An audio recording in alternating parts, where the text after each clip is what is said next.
Hey there, gang. My left eye is like watering so bad right now, so it is not the easiest thing in the world to look at this script. So please bear with me. Bear with me. This is gonna be a little bit of a rough one to get through, but I really wanted to record this one. So here we go. Oftentimes, when met with depression, people tend to close themselves off to isolate themselves from others. Isolation can have many negative effects on an individual, even one at first who is mentally stable and physically well. An excerpt from an article on Health Harvard EDU reads, "In studies of people, isolation is associated with an increased risk for dementia, although it's unclear how high the risk is. Isolation is also associated with elevated risks for heart attack, stroke, chronic inflammation, depression, anxiety, perceived stress, and loneliness. People who feel lonely or disconnected from others have been shown to have faster rates of cognitive decline than people who don't feel lonely. Loneliness is also tied to risks of losing the ability to take care of yourself and early death." Unquote. There are various reasons why a person might isolate themselves from society. I'm no expert in this field. There's not much I can tell you about the common links or cures to isolation, but I just might have a thought that could help someone who separated themselves from the outside world, and it starts with a question. Do you see people as NPCs? A friend of mine asked this question on a completely different subject matter.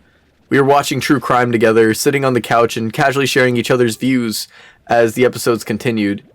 She recalled this one episode where a woman who was the daughter of a serial killer spoke about her father, how she loved him and defended him.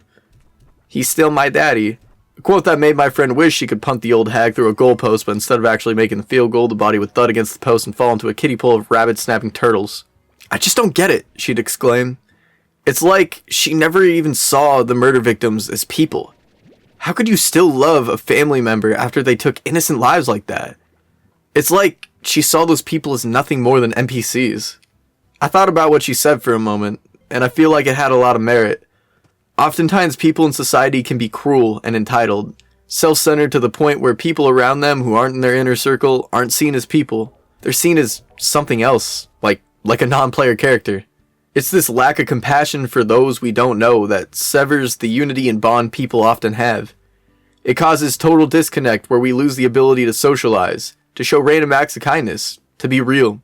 I applied this to my own situation. Sure, there's assholes out there in the world who only think of themselves and see us as nothing more than NPCs. But how do I see people in society? The society I've isolated myself from. Do I give them any more credit? Do I give them any more credit to their individuality beyond an NPC? For my case, I think I isolated myself because of the feeling of being betrayed by someone who meant a lot to me. This was like a few years ago. I was a little older than 18. I met this girl who I thought I could trust, someone who I could maybe fall in love with. We saw each other for a short period of time, but long story short, she ghosted me, and months later I found out she was engaged to someone the whole time.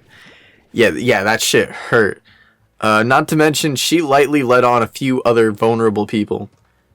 This person I trusted, the person I thought I knew, that person didn't exist. It was some act, and the person behind that act, I may never understand their reasons or intentions. Shit fucked with me for a while. I isolated myself. I didn't let anyone get close. I didn't want to get hurt again. How could I trust anyone after I trusted her? But that line of thinking is, to put it plainly, stupid as fuck to believe. The reason why is because people aren't NPCs. Their actions and personality can't be laid out on a spreadsheet. They're individuals with their own way of thinking, their own goals, their own surprising traits you've never seen in others before them. We as humans are complicated and complex creatures, and to base our view of everyone off of one or even a few individuals who may have hurt you, it's just stupid. You've got to give people more credit than that. Sometimes it's that intense passion or infatuation with a person that causes ourselves to put someone on a pedestal, to see them as greater than others. Then when they let you down, you don't see the possibility of anyone else on this planet who could ever surprise or make you as happy as they did because you romanticized a regular human being as something more than they actually were. Don't get me wrong, trust still doesn't come easy to me, and there's truth to identifying patterns and red flags in people who probably don't have your best interests at heart. But you've got to give people more of a chance than that. You have to stop seeing people as NPCs. You may think in theory that trying to interact with others again will only lead to more heartbreak and disappointment. You're probably right. Maybe it will. Maybe it won't. That's the beauty of interaction. It's quite unpredictable, so give it a try. You may just end up being surprised with the result. I think it's after the reworking of a person's views of others and society in general that can help those who are isolated break free from the chains that hold them back from a better and happier life. The ability to be open-minded and taking risks is no easy task, but it can be a rewarding experience. So to summarize, want to make friends? Simple. Stop treating people as NPCs. Going a little off script here, I think what really holds merit with this kind of sentiment of not seeing people as NPCs is I think oftentimes we kind of treat ourselves as one-dimensional characters. Let's say you're at work and you go through your average, you see your coworkers and they're like, hey, how are you doing? You're like, good, and you? And they're like, good. And that's, you say it every time. There's no difference, no real spark or interaction. You kind of just leave it at that and you keep going. Then maybe you deal with customers or some other form of, interactions, and it's the same deal. You're like, hey, how are you? And they're like, oh, I'm okay. You? And you're like, good. And you kind of just stick to your defaults and your automatic responses, and then you get home and you're like, why the fuck, why the fuck do I not have interesting interactions with people, or why do I have no friends? When really it's like you kind of have to take that step forward yourself. Try it something new. Maybe you're not feeling great one day and you just say it. You don't have to immediately trauma dump on a human being, because that's kind of a red flag, and people might not want to be your friend after you just kind of push shit on them. But if someone's just like, hey, how's your day going? Just be like, bro, horrible. And you? And just like it'll change everything, that there's a little bit of like humor to it. It's a different interaction. It may actually shock them because they're not used to that with you.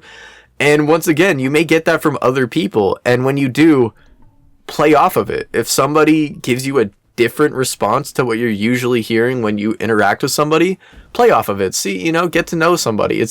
It really does take a step forward that many of us are, especially ones who are socially anxious, very difficult to make, but you may be really surprised with the interactions you have and the people you meet.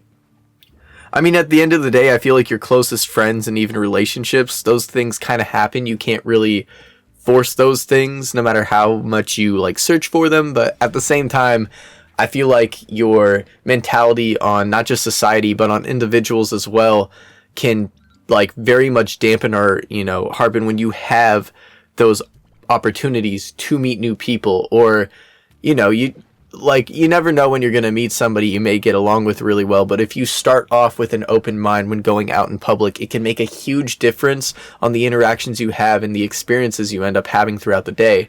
And you may end up with, less regrets and feeling less lonely and less isolated, because it does take a little of opening up, and I know it's scary, but it's hella worth it. I still have issues sometimes. I still I feel mentally stressed, so I get to work and I fall back on those, yeah, I'm good and whatnot. But like I said, I realized if I stop treating everybody else like they're one-dimensional characters, like NPCs who have a pre-scripted response to everything I say that's predictable, and I start treating them as people like me, as a human being, it makes a big difference.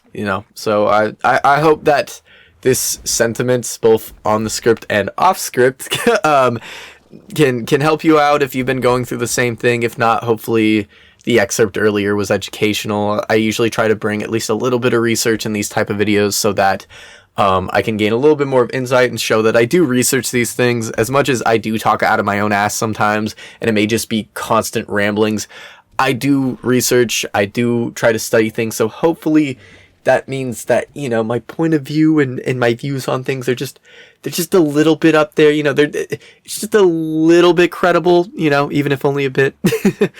But I think that's about all I wanted to say. If you've listened to this whole thing, thank you. I don't know how. I can barely listen to myself ramble right now, which is why I'm trying to end the video as fast as possible. Holy fuck, my voice is annoying. I hope you've been having a great day, though. Stay hydrated, bitches. You should. Get a water. Get, I don't care if it's plastic. I don't care if it's from your sink. Drink some water, my friends. Have a good one.